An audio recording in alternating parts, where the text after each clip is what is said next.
日本甲中国的关系是继续的紧张。即马中国的海事局搁在公布，要伫渤海来进行军演。因为中国的商务部也宣布讲，对初六开始要加强对日本管制军民两用物资出口，其中也包含稀土，即日本就来表达强烈抗议。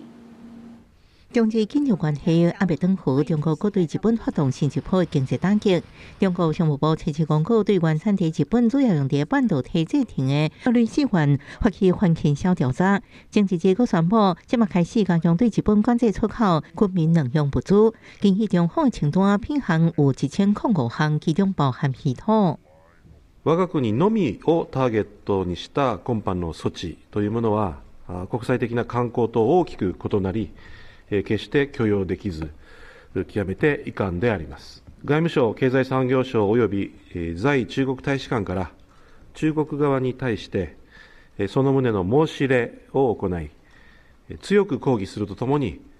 措置の撤回を求めたところであります。日本外务省表示，亚洲大洋洲局长金正正中已经向中国驻日本大使馆提出抗议，要求撤回措施。因为2010年中日发生钓鱼台弄船事件了后，中国就把用稀土牌暂停对日本出口，造成日本所承受的经济损失。即马佫可能影响日本制造无人机甲国外晶片。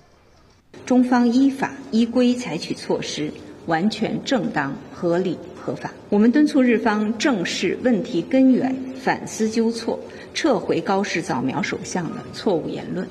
中国外交部回应，相关做法是针对日本首相高市早苗台湾有代志发言的反制，而且中国外交部长王毅七日暗时甲芬兰外长通电话时阵，也讲到中方对台湾问题立场，佮批评高市早苗倒行逆施，表达希望芬兰应理解中方，同时中国对军事顶权要动作。